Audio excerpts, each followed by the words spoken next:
Hey everyone, welcome from Honolulu, Hawaii. This is Mike Matsuno on the Man in Japan channel, and today I'm going to talk a little bit about just some ideas of some places that I've been to.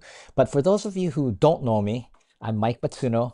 I have a YouTube channel called The Man in Japan, and it's usually dealing with things that are related to Japan.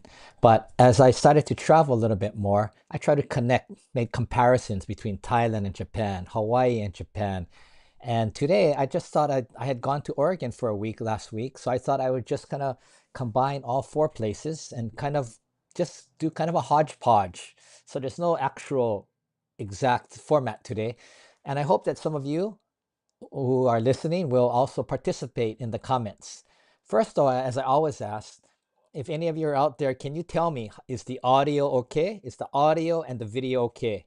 Is the matching of my mouth and the audio and the video okay? So if you could comment.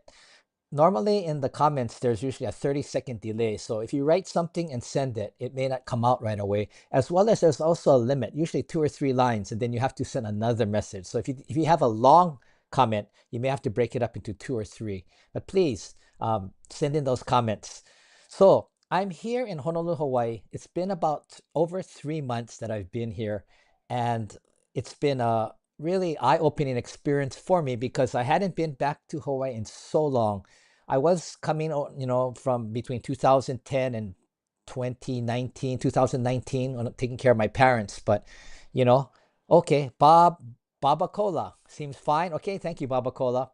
So if any of you have any questions or you want to add any comments or you want to talk about if you agree or disagree with what I'm talking about today, please feel free to write in the comments and I'll do my best to either address them or maybe somebody else in the comments will also address them. So today, as I was saying, I'm going to talk a little bit just about some things that I noticed in these last 6 months because back in October, November, I went to Thailand for 6 weeks. Then I came to Hawaii for 3 months. And within my stay in Hawaii, I did go to Oregon for a week. And then I'm heading back to Japan tomorrow. So kind of the four countries. I know you can't really compare states and countries but I thought it's just for fun. So let me just start off with the easiest, things. First, I want to talk about Costco. For those of you who know Costco, Hawaii's Costco here in Iwile Street is the top 1, 2, or 3 busiest Costco's in Hawaii. It's just always crowded. And the reason I want to compare is I'm going to compare this between Japan and the Hawaii Costco. I may have mentioned this before, but I thought I'd bring it up again. So about a month ago, well, 2 months ago, when I first went to Costco, normally you eat the $1.50 hot dog and Coke or drink, right? That's what brings people in. I don't know, there's an expression for that, right? Just like the Costco chicken, 4.99. My auntie always says, for $5, where can you get such a great deal? And it's true. It's they don't make money off of that. But anyway, getting back to the hot dog at Costco. So the hot dog is $1.50. So I wait in line.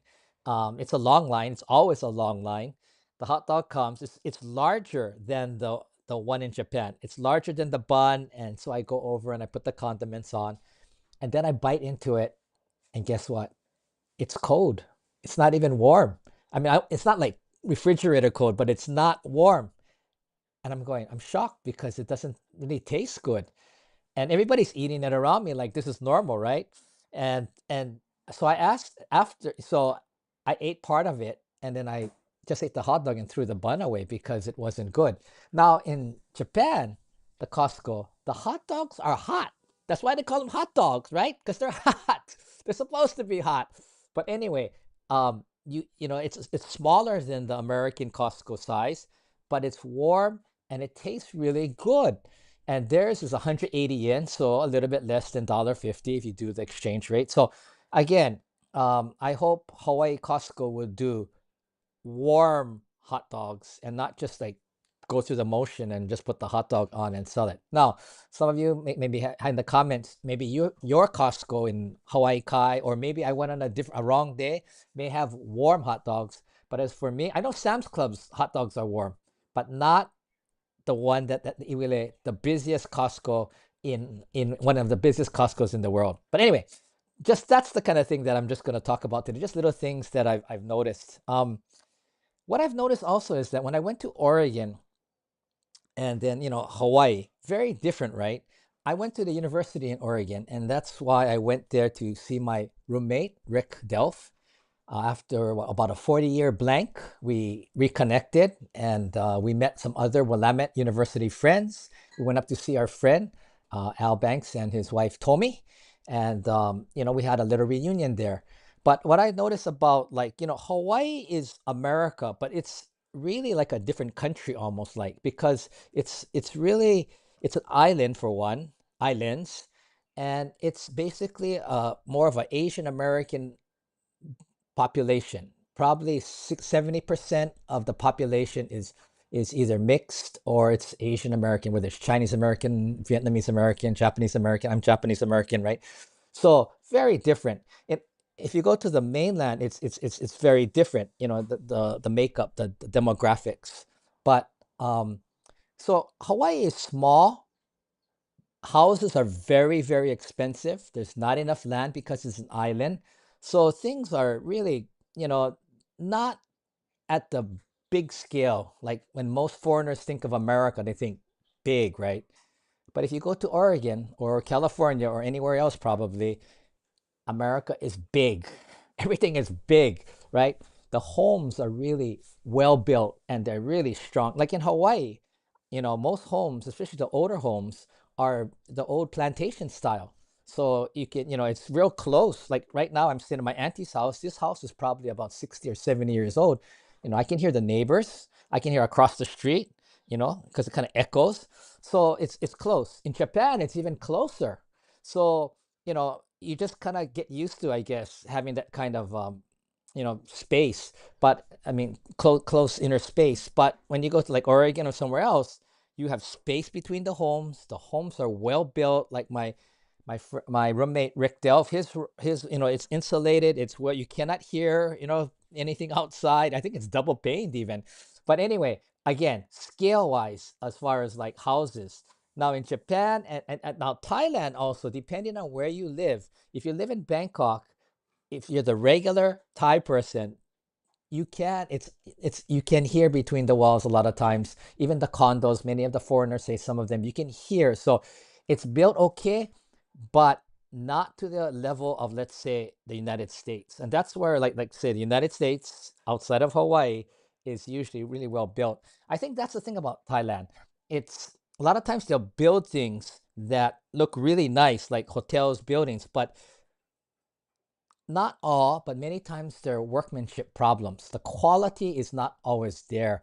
So sometimes what looks really good on the outside, so when you actually move in, let's say to a condominium and you're going to live there for a while or an apartment, you find that so many things are not working or are not to the size or, like I was going to the Thai school in Chiang Mai, right? And you go into the toilet in the building of the school, Pantip Plaza, and you see like out of four or five urinals, three are taped up. You can't use them because they're not working. And so you see a lot of this kind of what looks really good on the outside and looks at the first look is looks really great. When you actually go and use and turn, many times in Thailand, it's faulty workmanship. Not all, but some. you know, let's take this backpack, for example. Looks really good. I bought this in Thailand. It was cheap, $30, right? In US dollars. This is what I wanted. Three pockets. It was Swiss gear. It even had like a little thing that you put the cover for this. So I was really happy when I bought it. But as soon as I bought it the first day, the zipper broke. Just boop. And I went to talk to him and I said, "Oh, your zipper broke." But I thought, "Oh, no big deal. Probably, just a small thing." Pretty soon, more and more and more broke. And pretty soon I realized that it looks really nice. It's really, it looks new. I love Swiss gear, but either it was a copy or it was just faulty workmanship. And, so those are some of the things I say. Okay, so Bob Cola says Oregon ain't the same anymore. I wouldn't walk at night around Willamette River like I used to back in the 2000s. Yes, there's a safety issue, right? Is that Bob Ola? Even in Portland, when we were driving to a dinner with our friends downtown, and one of my friends, Wendy, was saying, "Well, she would never come here alone." she would never go down, that she really didn't like the downtown area, the Portland downtown area. But and before, Portland was known to be really tourist friendly, right? Like, people wanted to live in Portland. Like I remember one of my professors at University of Alaska in Fairbanks, Dr. Lehman, he was gonna retire in Portland. And I asked him why, because he says, well, if I can't drive, I have all the public transportation. They have bookstores, they have art museums, they have everything there. And that's where he was going to live. This was back when I was at University of Alaska. So you're talking about 20 years ago. But now there's a lot of change, a lot of homeless, a lot of panhandlers.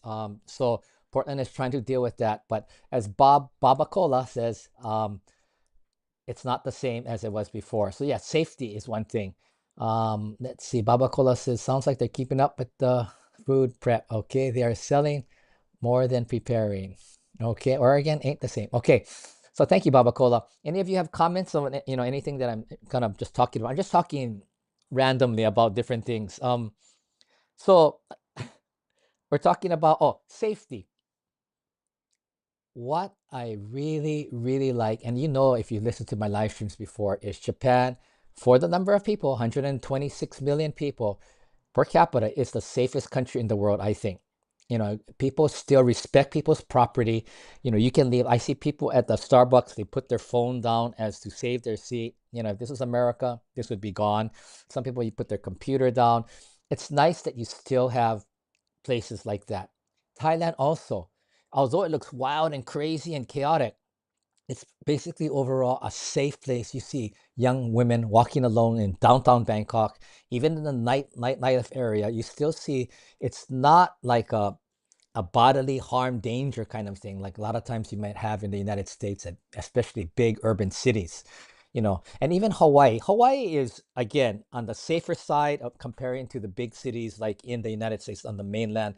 But still, you always have to still be careful. There's still break-ins, there's still homeless. I heard that the Hawaii state government put into an effect a plan to work on the homeless. And what they did is, I think they offered to pay half of the airfare to fly homeless back to their hometown or home city. They would pay half. And I guess they had like 800 or 850 people who took them on this deal and have gone out. But I haven't seen that much homeless. And again, maybe I haven't hit those areas yet. But Hawaii still, you got to be careful about, don't let your guard down, because overall it looks quite safe. Oh, Al Banks, we have Japan is safe, except when foreigners get involved.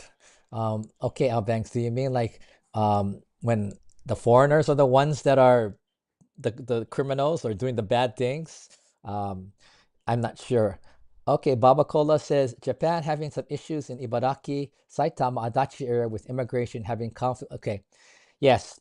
No matter in what country or no matter where, you were gonna have, when immigrants move in, and the language barrier and the misunderstanding, you're gonna have problems. And I'm hoping Japan will come up with a plan that's more user friendly, that you have people coming in from whether it's India or Bangladesh or wherever, and have a transition program that allows them to, come in. The biggest problem is probably language, right?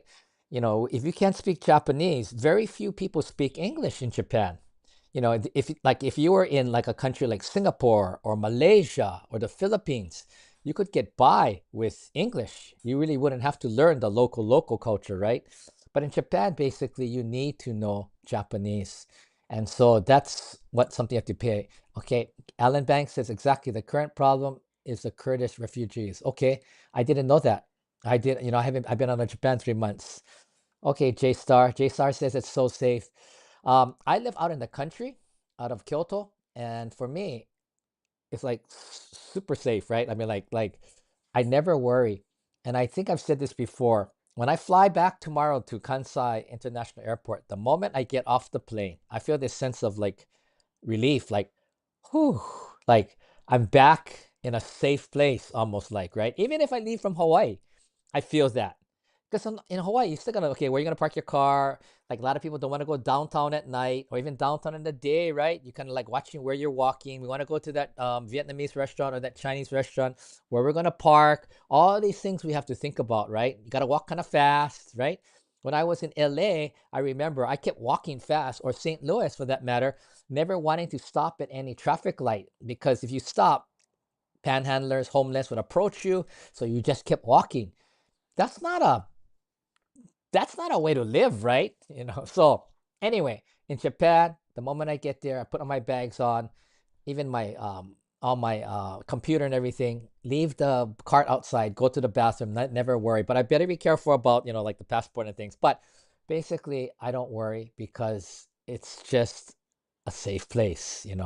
Um, let's see, what does Bob Kola says? Okay, Bob says that it sucks that Kicks tickets are more expensive than Haneda and Haneda. Yeah, yeah, that is really sad. And like Delta doesn't fly to Kicks anymore, and a lot of places don't. I don't know if it's because it's more expensive for the landing costs and the taxes, if that's part of it, as well as maybe there's not that many people going. But I'm surprised because you would think the heart of Japan still is Kansai, right? Kyoto, Osaka, Nara, as far as when you talk about the old Japan or history or tradition. Now, a lot of people like to go to Tokyo, right? Because you got Disneyland there and you got a lot of things to see and do, and it's exciting. Well, I don't see why you don't have more people going to Kansai than Tokyo. And so I don't know how that's decided, Baba Cola. And maybe if you do, you can let us know like why airlines are bowing out of flying to Kicks, or is it just the tax or the cost because it's an artificial island, right? Um, okay, Babacola says Swiss company took over Kicks. Maybe that's why they're more about making money, or maybe people are avoiding them. I don't know. Anyway, okay. So thank you for the input. Other things I wanted to say is when you talk about, oh, okay, look at me, Japanese American, Asian face, right? Japanese American face. So in Japan, I'm a majority, right? So I don't stand out, but I don't get any special services. In Thailand, a lot of times I'm still Asian, so I don't really get noticed that much. They might think I'm Japanese or Chinese or Korean, but I don't get that much notice. But let's say I go to like Oregon and I forgot, I went to school there. I never feel like I look different, right? Not until I see a picture or I'm in there's a bar or something and I see the mirror of me and my friends who are Caucasian, and then I go, oh wow. And I guess I have a little bit of suntan, so I look even darker. So, so I guess what I'm saying is that yes, if you're an Asian or like me, when you go to Oregon, I am a little bit more aware of what's going on because I am, in a sense, the minority. And so I want to make sure that I know what's going on. Whereas if you're the majority, like you're here in Hawaii, or even for me in Japan, and I speak some Japanese, I don't have that extra layer of paying attention because I'm more comfortable, I guess. I'm not saying this is bad or good. I'm just saying it's one of the facts that I deal with, like whenever I travel. When I lived in Alaska for 7 years, same thing, Fairbanks, Alaska. I was one of the few Japanese. Maybe there's like 10 living, in the whole, well, the city was only like 5,000, I recall. So, you stand out. Now, there's no problem in looking different. It's just that I think if you're an immigrant or if you're a minority, you move differently because there is a different sense of awareness. Yeah. Let's see. Okay. Wally Bronson. Oh, hi, Wally. You're back again. Great, from Canada. Bob Cole. I wear my duck's gear when I'm in Oregon and avoid the beavers area. Okay. Yeah. Yeah. Go U of O. Go U of O. Right. Um, okay. So Oregon and Hawaii you can't really compare, but you know what I like about Oregon though is that it's always green, it's big, it's naturally beautiful, and I don't think that Oregon promotes themselves well enough. Maybe they don't want to as far as tourism goes. I see tourism promotion going on, but I don't see, how many of you like listening have seen an Oregon commercial or something about go to see Crater Lake or Mount Hood or something? Not many, right? So I've always thought that Oregon really didn't promote itself as much as it could, and I could be totally mistaken. Um, Even something like omiyage. You know, omiyage means like souvenirs that you buy from a trip that you went on and you take back and you give to your friends or family. Or a lot of people buy it for the office staff. Maybe you buy, in Japan, everybody does that, right? Buy an omiyage, whether it's manju or cookies, and then you take it back to your office. You buy something from that special area that that shares that little memory, like, oh, I went and I wanted to share it with you. It's a nice gesture. Um, so from Hawaii, it's of course the macadamia nut clusters or some form of macadamia nuts and something, or even Kona coffee. That's the brand, right? People take back, let's say, to Japan or even to America, the mainland. But from Oregon, I was with my roommate and we were looking around, what do I bring back for my Hawaii pickleball friends and my auntie and and my family? And we couldn't think of anything. And there's wines, but wines are hard to bring back, right? And not everybody drinks. So and it's the same when I was in Alaska, Fairbanks. We had a gift shop at the top of the Northern Lights viewing spot, and there we sold like postcards and sweatshirts and pictures that I took. I try and sell those, and you know but there wasn't anything specific. We used to sell dream catchers. You know those, like, they look like a net, and then it's supposedly made by the native or indigenous people, and it was called a dream catcher. We used to sell a lot of those, and some of those are made in China, right, at that time even. So there wasn't anything really that identified. And I told my students when I was teaching at the University of Alaska at Fairbanks, UAF, come up with something that is a brand that you can sell as an omiyage, as a souvenir. If it's the Japanese or the Chinese or Koreans, if one buy, everybody would buy if it's popular.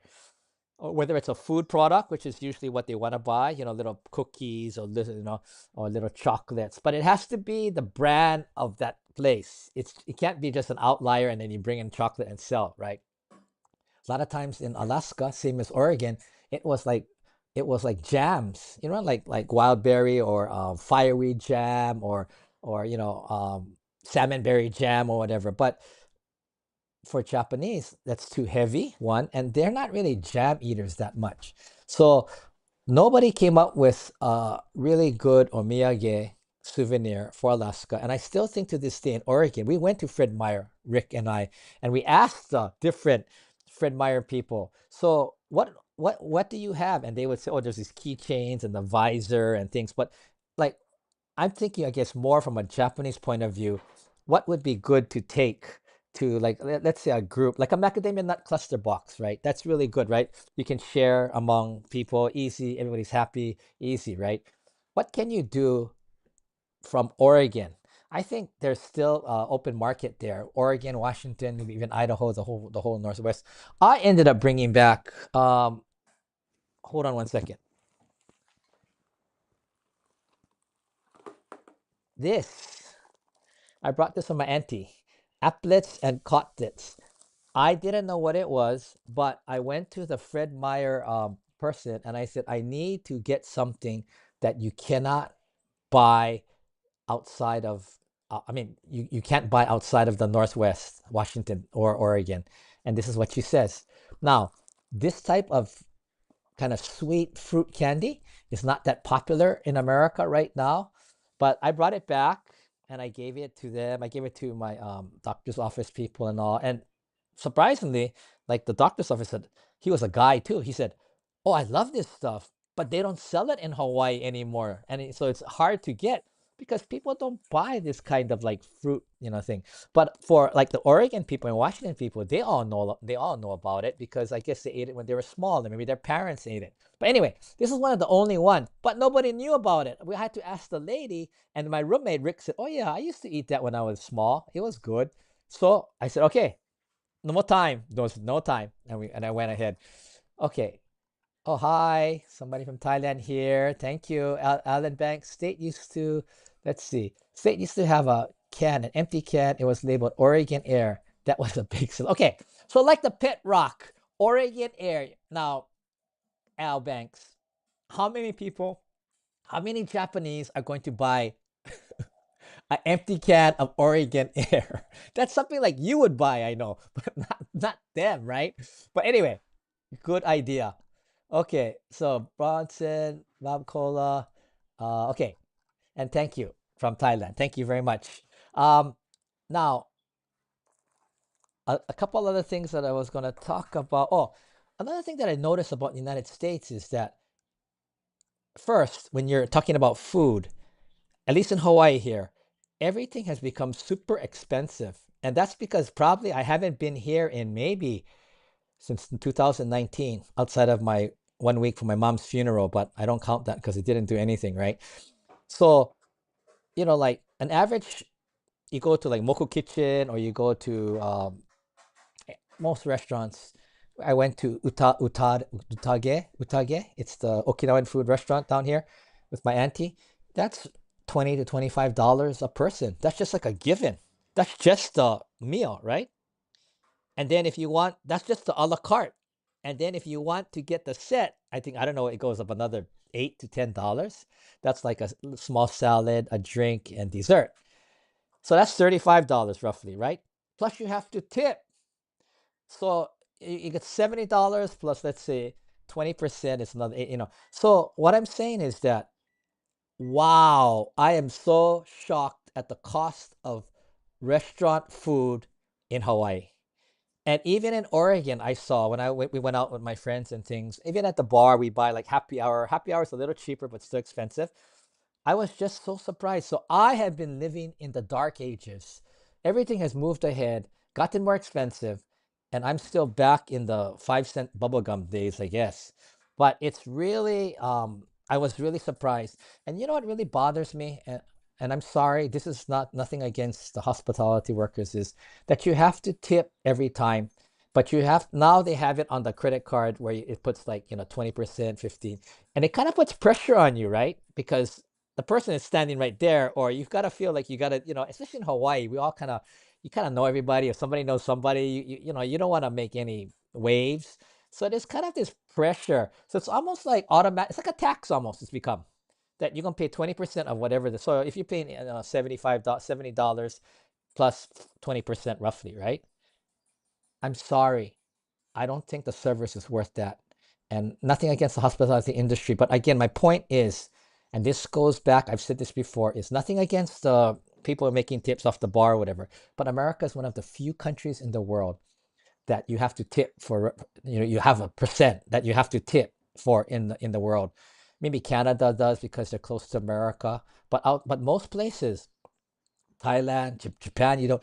What's wrong with the Japanese model? You can have the best service in the world and you don't tip.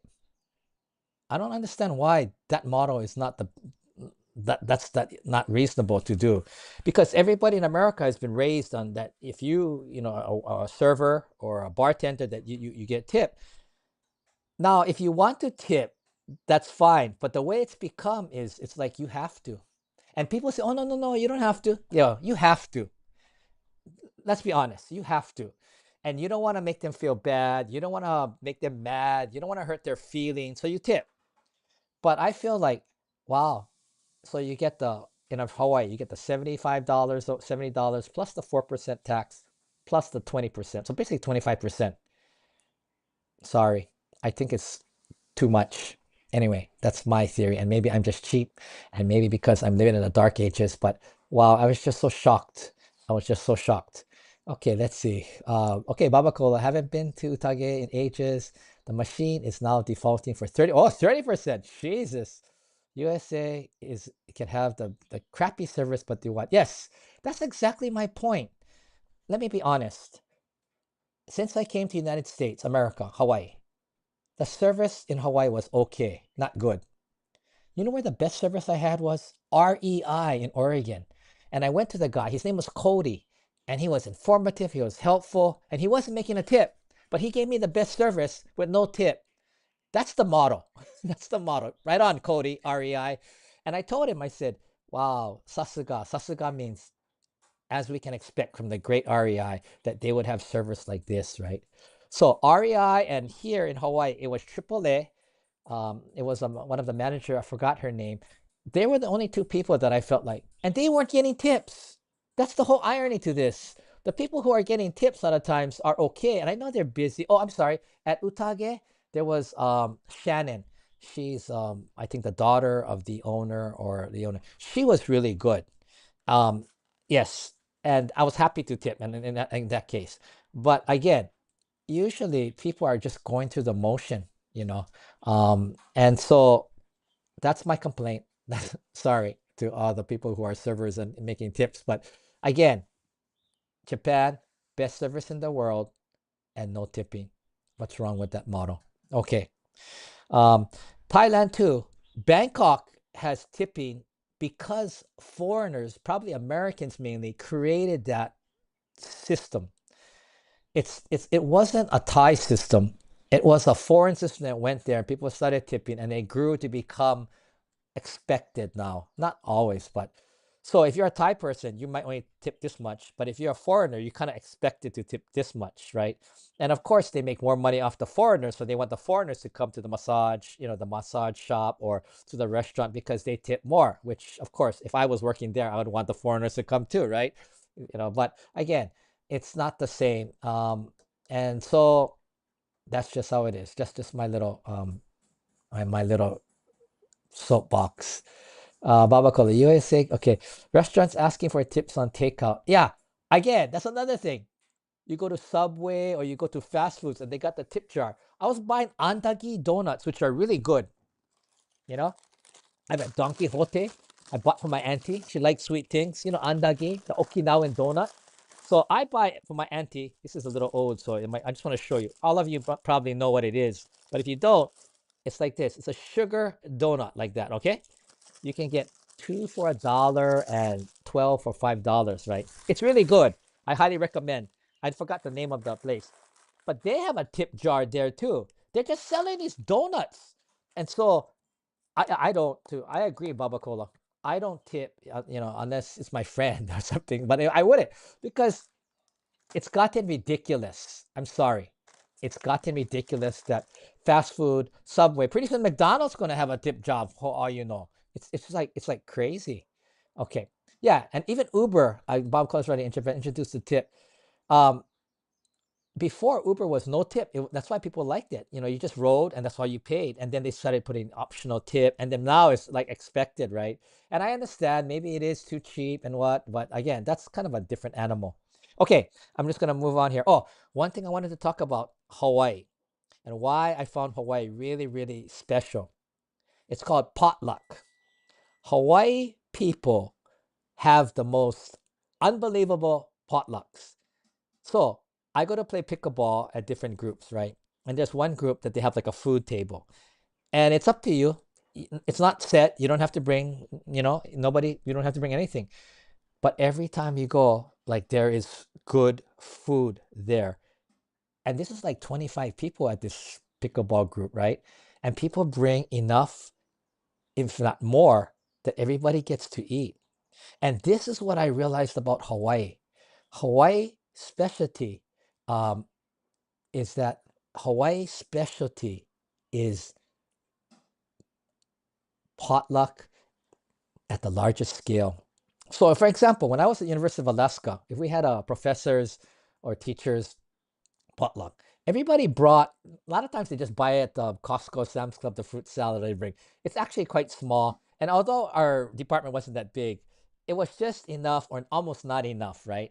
A lot of times in the mainland, not all, but everybody brings. It's not. It's just for a few people. But in Hawaii, most times it's like go big, man, or don't go kind of thing, right? Like my sister's the champion of that. She probably makes like 10 times more than she should. But everybody has food. Many times people take home food because there's so much. It's like it's almost to the point sometimes it's too much, extreme. Like potlatching, it gets bigger and bigger, right? But Hawaii people are very generous and the potlucks are amazing. Whether they buy matasadas or whether they buy chili and rice or whether they make their own, fried chicken. But people bring amazing food to different events, and so Hawaii is built around food and drink, and maybe that's why Hawaii is supposed to be one of the healthiest states in the United States. However, approximately 60% are either diabetic or pre-diabetic because eh, people are eating all the time. If you go to pick a ball and then you eat like two matasadas and few fried chicken and a onigiri, a rice ball, you're not losing weight, right? You're not burning the same amount of calories that you're eating. So it's beautiful, that it's generous, and everybody's happy, and they're very inclusive. Even for me, I didn't know those people when I first went. They're very inclusive. Now, Hawaii is also cliquish. It can be cliquish, and if you're not in the group, maybe it's hard to get in. But once you get in, or once you get an introduction in, kind of Japanese style a little bit, it's like night and day, and pretty much. But again, people are generally open even to outsiders, depending on the situation, of course. But again, they're very generous, they're very giving. And so that I have learned, if anything, potluck in Hawaii is one of a kind. Maybe only a Hawaii thing at that scale. Mainland is much smaller, much more simple. The food is pretty much, what's coming, whether it's a potato salad or a salad. In Hawaii, they all tried all these, like my sister made this cabbage ramen salad last week. I asked her to make it so I could take it to the pickleball group because I don't cook, and I thought I better bring something, right? Something like that. Now, in Japan, there's no potluck. I have never been to a potluck except at my apartment when before Stella used to arrange these parties, and people would bring something and she would cook the main dish. But Japanese are not used to potluck because I think I said before with the pickleball group even, there's never food at the pickleball group except little snacks if somebody went away and they got a little omiyage or souvenir, and people eat those little cookies, like little mousy cookies. But as far as potluck, no. But Japanese will then decide, okay, we're gonna go out drinking on this date next month, and people get gathered there and they go out and they drink and they have fun together. But it's not a potluck, and everybody pays a share and things. And as I said before, when the Japanese drink, they drink, especially the older gentlemen or even the younger women. They people are drinking to have fun and basically to get drunk, to get buzzed, right? Makes sense, right? Don't do this fakey social drinking. If you drink, right? I mean, I know. Be careful when you drink, right? So my point is that, yeah, um, drinking. I mean, potlucks is very, very different. And in Thailand, I've never been to a Thai potluck, so I don't know. But again, when I was playing pickleball in Chiang Mai, the Thai women for one of the occasions for the holidays, they made this papaya salad and this other some tam, and they brought these other things, and that was really good. I don't know if you consider that a potluck, but the Thai women were the ones who supplied everything, paid for everything, and shared with everyone. And I thought it was a very generous way. I don't know if you call it a potluck, because potluck usually means everybody brings something, but it was a very nice thing. So again, different styles of potluck. Hawaii, it's a whole nother world. It's a whole nother world. Okay, getting back to this. Okay, Baba Cola. We were in Japan, introduced Tate. When I went to see the okay, yeah, on the recording, you can see the subtitles. Alan Bank, in Japan, it's harder to bring food in a potluck by train. Yeah, no, that's true too, right? Hard to carry the food on the train to a potluck. That is true, that normally in America, you have the car. And that's another topic that I wanted to talk about, was that you have to have a vehicle, a car, if you live in the United States. I live in Hawaii, and if I don't have a car, I could not stay in Hawaii. Not because the public transportation is limited and it's not really efficient. And so you need to have a car. And of course, the costs that come with the car. In Oregon, you 100%, you have to have a car. And people in Oregon drive big cars, big trucks. My roommate had a big 5 or 6 person cab, and they drive fast. My roommate was driving really fast. I don't even want to tell you how fast he was driving because it was so fast. But Rick was driving fast and no problem. He's just flying on cruise control, right? So America mainland, big trucks, fast driving, and just, it's funny because back in the good old days, 30 or 40 years ago, whatever, when the price of gas was so expensive, everybody was making smaller trucks and smaller cars, right? And that's where in Hawaii, who has mainly had small compact cars, were the best, because they're already doing it because they're driving smaller truck cars. But now Everybody seems to have forgotten those days, and everybody's going big, right? Buy big. All the cars have been made. They don't make small cars. My auntie tells me she drives an Infinity, and she says that she calls it, I think, a 20. There's 20, 40, 50, and 60. I guess that's the size. Hers is the small one, easy to drive. I really enjoy driving her car. But 20, they don't make that anymore. So what is happening now is that people I mean, companies are making big cars. People again have forgotten about those good old days when you don't buy big cars because of the gas and things and the parking, right? How do you park in a small parking lot like in Hawaii? If you got to go down underground or on those parking things, it's really, really difficult. So, okay. Okay. Thank you, J Star. It's hard to bring food a potluck by tea. Okay. So again, um, cars. Now in Japan, you don't need a car. I don't have a car now in Japan. I ride my bicycle and I take the train. It's enough. In Thailand, in Thailand, they have public transportation or they have like their Uber or their what do you call? Um, the other one was not gift, but they have two or three others that are like Uber that you can use them. You can use the motorbike taxi. You have the SkyTrain, the BTS, or you have the MRT, the subway. So Thailand too, you don't have to have. But in America, yes, you better have a vehicle or you don't get anywhere, which is really, really sad. And not sad, but difficult at times. So that's the thing about the car. Um, let's see. Um, the other thing I was going to mention was, oh, I talked about the size of the homes, right? The homes in Oregon and things are really, really big, really, really nice, and not as expensive as like in Hawaii. But Hawaii's homes are actually quite old and kind of simple, really, not well insulated and like old plantation style. Oh, another thing I want to talk about was alcohol. Like, you know, I talked about Japan before. Japan is like I think one of the most progressive and advanced in creating different kinds of alcoholic drinks, from whether it's the sake or the shochu, which is like a vodka, or and all the different chuhai they call it, and cold sake, hot sake, and all the different. So I think they're the best. Hawaii gets a little bit of each, and when I talk to people at my age, people are not drinking so much, but a lot of people are wine. They're drinking wine and maybe the beer and things like that. But the beer in Hawaii to me is not so great, but they have their own kind of craft beers, which are okay. But Oregon was interesting. Of course, Oregon is known to be one of the craft capitals of the world, right, as far as beer goes. So yeah, we had some really, really, me and Rick and we went a couple nights out. We had some really nice, like IPA has their own and the different craft beers, really, really good. What was interesting about Oregon was their ciders. They have a drink that's gluten free, that's cider, like a fruit cider with alcohol in it.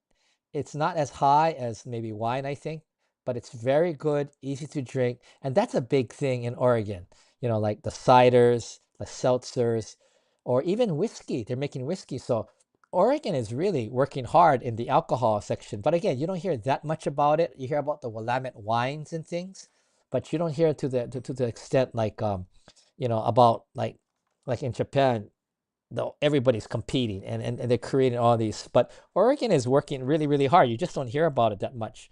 Hawaii people basically drink, just the regular things. I don't see too many people drinking any kind of exotic drink. In Thailand, as I said in my live stream, I've only saw beer and whiskey. That's it. Unless it was imported, like, from Japan, some true high or something. It's really, really simple.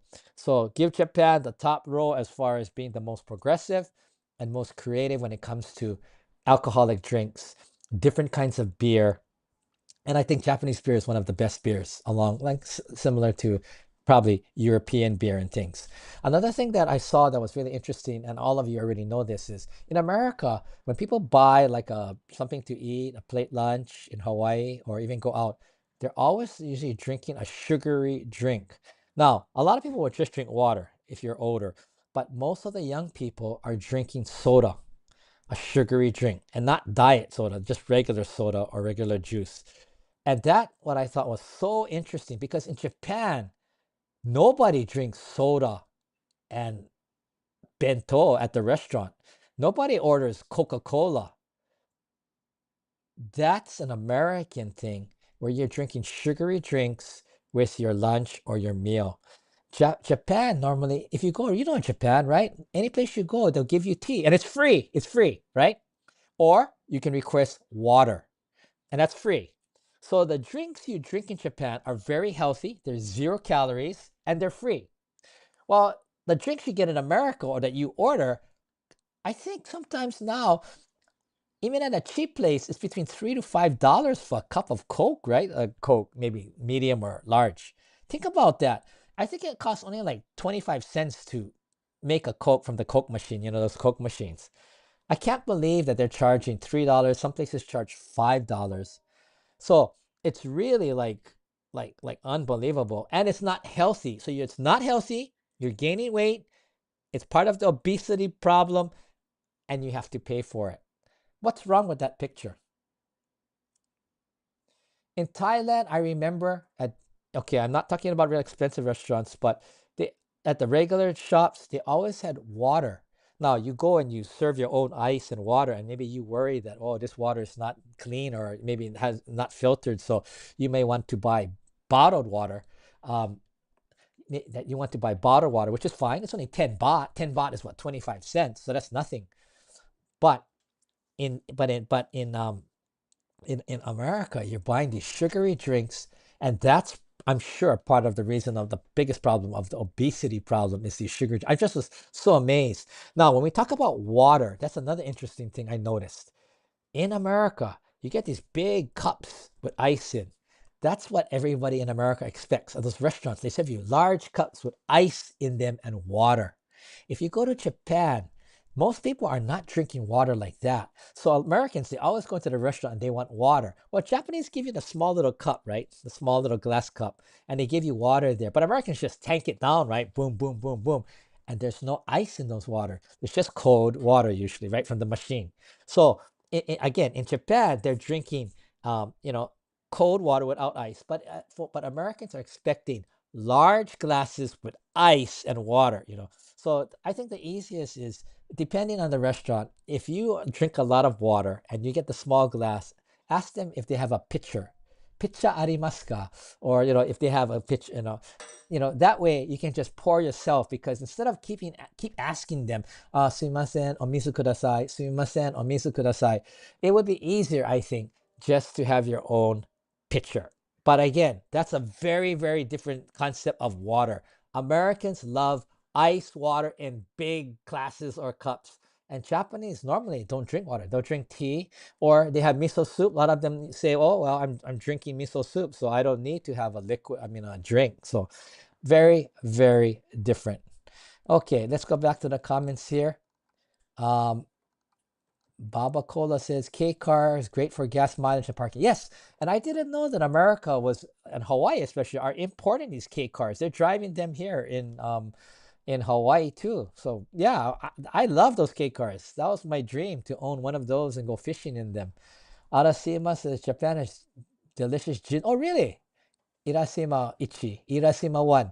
I didn't know their gins were good. I know the whiskeys are good right now, Suntory whiskey or the Nika whiskey or the one made in Hokkaido, you know. Baba Cola, audio is spacing out a bit. Oh, I'm sorry. I hope the audio is okay. Alan Banks, Tommy used to serve Coke at the sushi bar when she worked there. Yeah. You know, when I first lived at my my friend Yoshi and his mom, this is back 40 years ago, right? So I'm eating a rice ball onigiri, and I asked for milk. I'm drinking milk, and her eyes almost fell out of her head. Okasan, Yoshi's mom. You never eat milk and rice together in Japan at those days. It was only like tea, no milk. So Coca-Cola was also a no. No Coke, no milk, no sugary drink. You only drink certain drinks with rice, tea, maybe water. That's pretty much it. You don't have usually beer and alcohol together with your rice either. That's why long ago the old drinking style was you would drink, drink, drink, drink, and then you would have like your pupus or your tapas, you know, and you would eat. And at the end of the meal, you would have the rice. Now, most Hawaii people, they want the rice with the food, right? Because they want to eat the rice and the chicken of the rice and the tapas of the rice and whatever they're eating. But Japanese style was when you drink alcohol, you don't eat rice. The two don't mix. So you drink alcohol and then you eat tapas. At the end, you eat rice with chazuke, with tsukemono, those pickles and that and that's it. So you eat like the meat and all that good stuff first, then you end it with rice and maybe rice and the tsukemono, like the little pickles, and very very different. And so Hawaii people, in myself, when I first went, I'm going, where's the rice at the beginning? Where's the rice? Okay, no rice. I mean, at the end, the rice came. You go like, oh wow, too late. But that's where they eat it. And a lot of the drinkers told me it's also to soften the load of all the alcohol and stuff, that you eat it at the end to cushion your stomach. I don't know if that's true or not, but that's what they used to tell me. So again, that was very different. These days, the kids are not like that. They'll drink Coca-Cola or drink beer with the rice or the nigiri or milk or whatever. But before, rice was sacred. You could not eat drink Coca-Cola or sodas or even beer, but milk was a no-no. I like milk and onigiri, right? Milk and onigiri. Uh-uh. No. That's a no-no. Okay, so that's what it was about the alcohol. Let me see. Is there anybody? Uh, okay.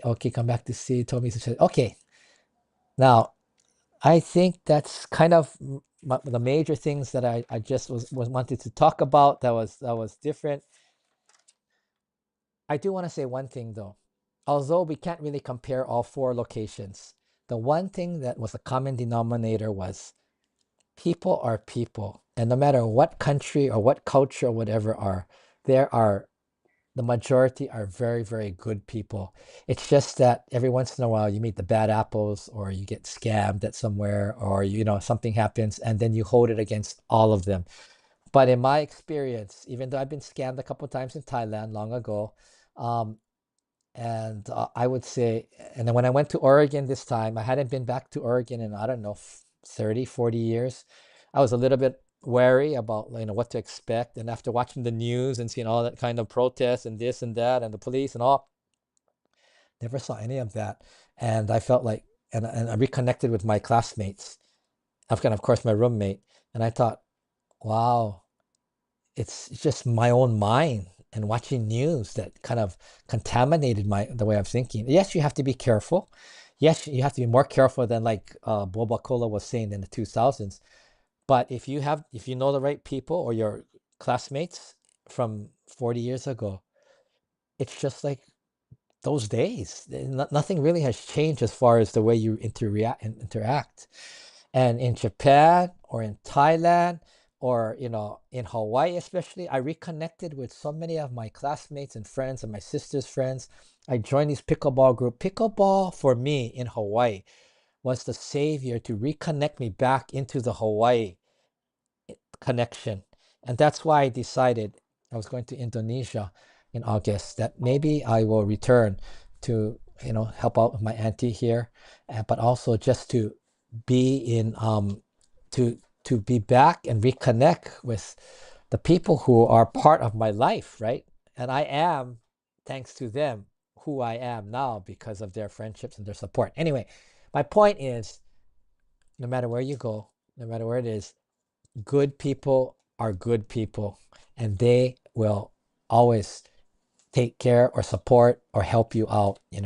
I think there's just a little bit of a different kind of definition. For example, if you say Americans, like mainland Americans, I would say their strong point is to be friendly. They're very friendly, right? If you say Hawaii people, I wouldn't say Hawaii people are at the same level of friendliness and assertiveness as Americans in the mainland. But Hawaii people are really nice, really nice. So you got friendly mainland, you got nice people in Hawaii. And then let's say you take Japan.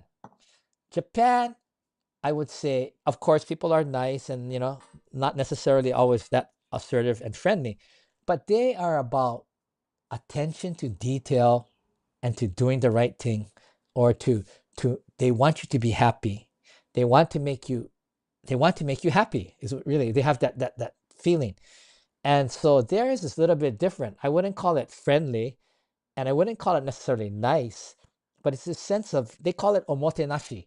Omotenashi means like there's no front, like basically giving the customer what they want or doing whatever it takes, so that kind of hospitality.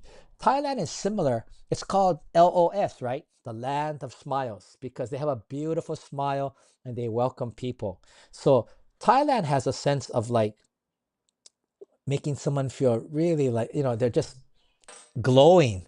There's kind of an energy that goes out, when they smile or you see them smile. And whether that's friendly or nice, it's hard to really put them in a box. But so Thailand is more of the land of smiles, right? And you got Japan, which is more attention to detail, omotenashi. And then you have Hawaii, which I think Hawaii people are nice. I wouldn't say so friendly as like on the mainland, but the mainland people are more assertive and more friendly. And that would be my personal breakdown. And of course, they all overlap and you have duplicates of all this. But I think that's kind of how I would look at it. For example, something like small talk, right? Americans are the king, right? I'm in the Costco line here buying this meat spice. And the guy behind me, he says, "Hey, you use that?" I said, "Oh yeah, my auntie wanted me to buy this, so I'm buying it." He goes, "Hey, put it on the pork chop or the beef or the fish."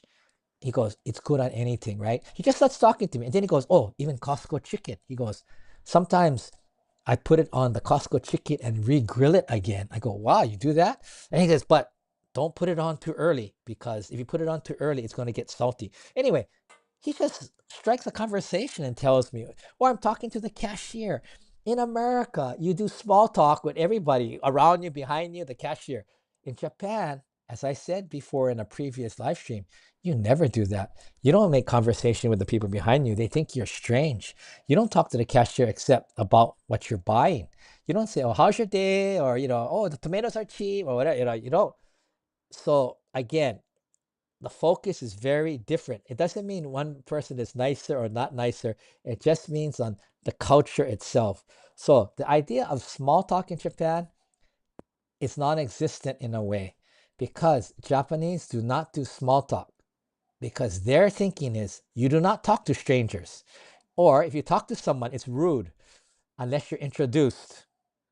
So that's what they're thinking, and that's why there's very little small talk. But that's where it hurts Japan, when they go into the international scene and you're at a cocktail party or you're at a conference and you have to meet people. They have to go out and say, "Oh, hi, I'm Mike. Oh, hi, where are you from?"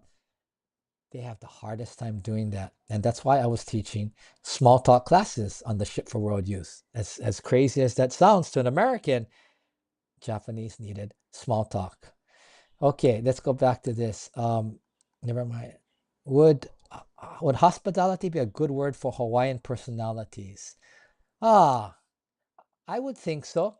You talk about the aloha spirit and you know, being welcoming, but I also think it depends on the situation. It's like not every it depends on how the group is made and how it interacts. That it's not just an open thing to the world. I think there's certain kind of, I don't want to say conditions, but reasons or ways that people interact. But I would say um, Hawaii people are very hospitable. They are very nice. But again, when it comes to actual service, no one can beat the Japanese. Nobody can beat the Japanese. When it comes to attention to detail, making sure, follow through, nobody beats the Japanese. So the Hawaii people are hospitable, more nice, more friendly, like the mainland. But when it comes to actual service, Japan. And Thailand, I'm sorry, I said this before, although they're the land of smiles, for most part, unless it's the owner of the shop or very expensive Thai restaurant, the service is not very good. And that's just the way it is. So again, um, that would be only my opinion. You know, um, or even something like 7-Eleven, right? Convenience stores in Japan. For those of you who have been to Japan, right? The 7-Eleven, the convenience stores in Japan are amazing, right? They do, like, you can buy stamps, you can mail letters, you can pay bills. I don't, you can have copy machine, you can fax, you can do scanning. You know, there's not much that you cannot do at a convenience store. They have a free toilet, which is again, I'm Mr. Toilet. You always can use a toilet. 99% of the convenience stores have toilets that are open to the public. So, and right away, if you're waiting and there's a line and there's other workers there, they'll jump and open up a new cashier, and they'll just take you. The service is incredible. But a couple of days ago, I'm in IAEA, and I went to buy a bottle of water for one of the people who were playing pickleball. So I went, and it was crowded. I was really surprised. The image of convenience stores in Japan, I mean, America is very different, right? They're usually part of a gas station, and usually the people who frequent um, gas station convenience stores are not necessarily, they're more, I would say, the working class, people. But anyway, so, or people filling in gas and then they stop there. So I go there, and yes, it's crowded. A lot of the working class people are there. I get my water. There's three cashiers, okay? One, two, three. And so I wait my turn. The, the lady closest to me, she finishes. I put my water down and I'm waiting to pay. And then she's like not paying attention, and she's like counting money or doing something. Soon, the guy behind me goes to the next one. The guy behind him goes to the next one, and I'm still waiting. And so I said, "Oh, excuse me, can I pay?" And she looked at me and she just points like that, like. And I said, "I thought you didn't say, she goes, and I could tell she never explained to me even why. She just pointed. And basically, what she was saying is like, "Oh, I'm counting my money and I'm checking out." I guess I'm assuming. I had to guess. So go to the next. She didn't even tell me when I put the water down. And I thought to myself, okay, this is not every convenience store in Hawaii, but just that simple thing, I'm going like, wow, so sad. If you compare 7-Elevens, no comparison. 100 versus one in Hawaii. So yes, I'm overly strict with service, especially when you come from Japan. But something like that was just common sense. I put the water down. Oh, I'm sorry, sir. I'm out for today. Can you go to the next one? Then it would have been easy. But she didn't say anything. Just keep me waiting. I don't know. That was here in Hawaii at the IAEA 7-Eleven. Okay. Okay. Okay. No toilet access at convenience in Kabukicho. Okay. So 99% of the convenience stores let you. The 1%, one of those is in Kabukicho. Thank you, Baba Cola. And the reason is Kabukicho is a nightlife area. People are drunk, throwing up, getting sick, doing bad stuff in the toilets. So Kabukicho convenience store, no toilets. One of the 1%. So remember, there's 1%. Not often, but there are, right? Hawaii service is a copy of Japanese service as compared to USA service, but it's the effort of USA style, just partially good. Yeah, I would say it's kind of half-half, but still not at the level it should be or it could be. But again, you know, you're dealing with younger people who have a different mindset, and you also are dealing with different ways of thinking. Okay. Okay.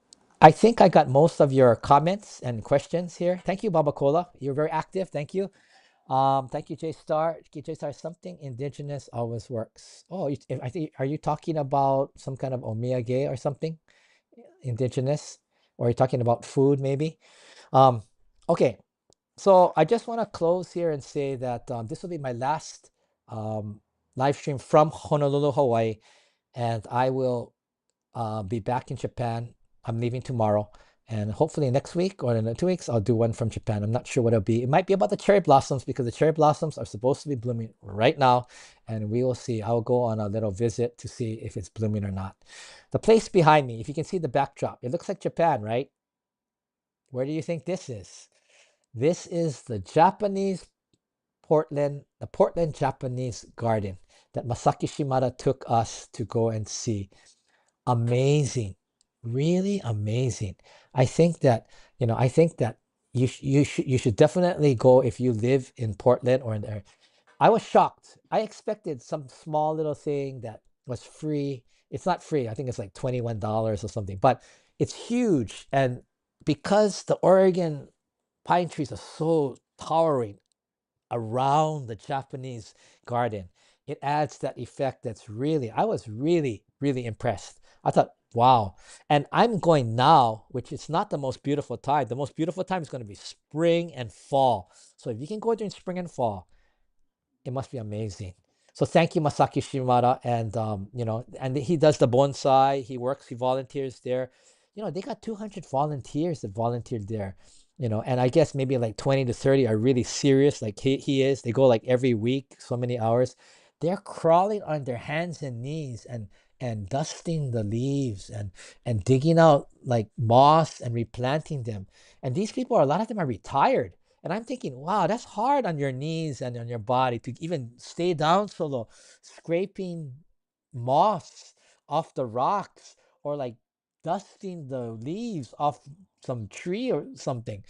But amazing. So that's where this is. This is the Japanese Portland Garden. Beautiful. If you get a chance in Portland, please go. So I want to thank all of you for who are listening, who participated. Baba Cola, J Star, Al Banks, Irasima Iwan from Thailand. All of you, I want to say thank you very much for watching and for being part of this. And I look forward to seeing you on my next live stream in the next in the near future. Thanks for joining us. And for those of you who don't know who I am, please subscribe and I'll see you in the next video. Thanks again. Take care. Bye bye, everyone. Aloha.